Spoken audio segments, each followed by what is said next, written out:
When you have executive presence, people are drawn to you. They admire you, they're inspired by you, and they're attracted to you. So the logical way of looking at things would be what makes you attractive? What gives you executive presence? So recently I was watching a video where they were discussing a book by Dr. Robert Glover, No More Mr. Nice Guy.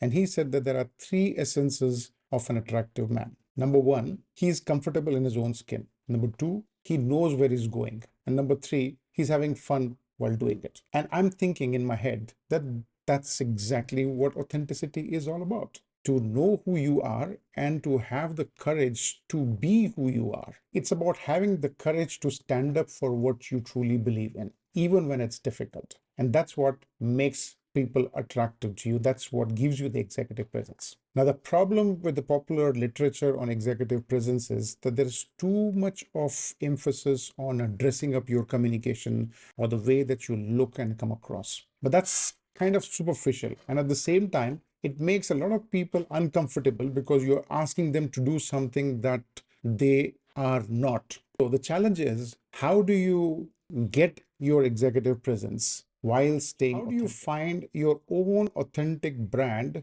to define your executive presence? Well, Muriel Wilkins, an executive coach, offers the framework of signature voice to understand that. Now, sometimes it is easier to understand things by what they are not than what they actually are. So let's have a look at what executive presence is not. So take, for example, the case of Sanjay, a senior manager. He's approachable, he's compassionate, he's empathetic, he's a good listener, all the qualities that have made him a great leader and lead his teams effectively in the past. But in the face of pushbacks, while dealing with his peers and superiors, the same qualities of empathy and politeness, they come across as his inability to be assertive and put his point of view with conviction and impact, a lack of executive presence. Now, on the other hand, consider the case of Priya, another senior manager, and she is confident and she has got no qualms putting her point of view across with force and assertiveness. So much so that many a times she bulldozes her way through meetings,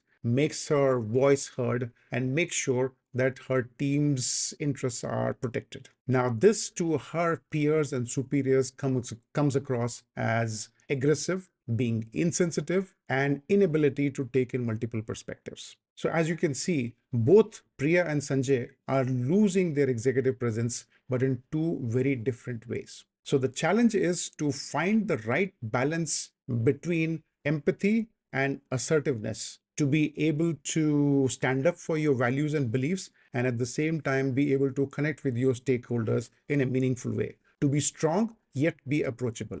And that's your signature voice. And that's the secret sauce that makes you attractive to other people, not your Mr. Nice Guy. The path to your signature voice is through self-awareness. Self-awareness of your values, self-awareness of what is important to you, what do you stand for, and also self-awareness about your current style. What is it that you are doing and where do you need to adapt your style to be able to connect better with your stakeholders? So there are three things that you can start doing to build that self-awareness. Number one, self-reflection. Take time out to sit down and think about your values, your beliefs, what is important to you, what is non-negotiable for you, what is it that you stand for. Now, if you're doing this exercise for the first time, you'll find that it is not so simple. It might be a little vague, it might be something confusing, but as you persist on it, things will start to become more and more clear for you.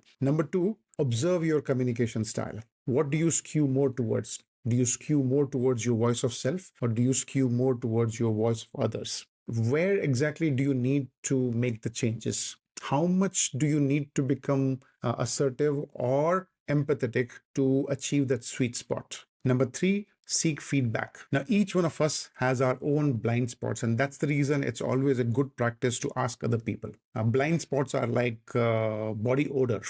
Everybody except you knows about it. So unless and until you go and ask people, they're not going to come and tell you about it. So when you build this self-awareness about your values and your style, by default, it starts to reflect in your communication. It's filled with conviction and courage. And that's when you start to connect better with your stakeholders. That's what makes you attractive to your stakeholders. That's when you are able to sell your proposals, and that's when you start to exude executive presence.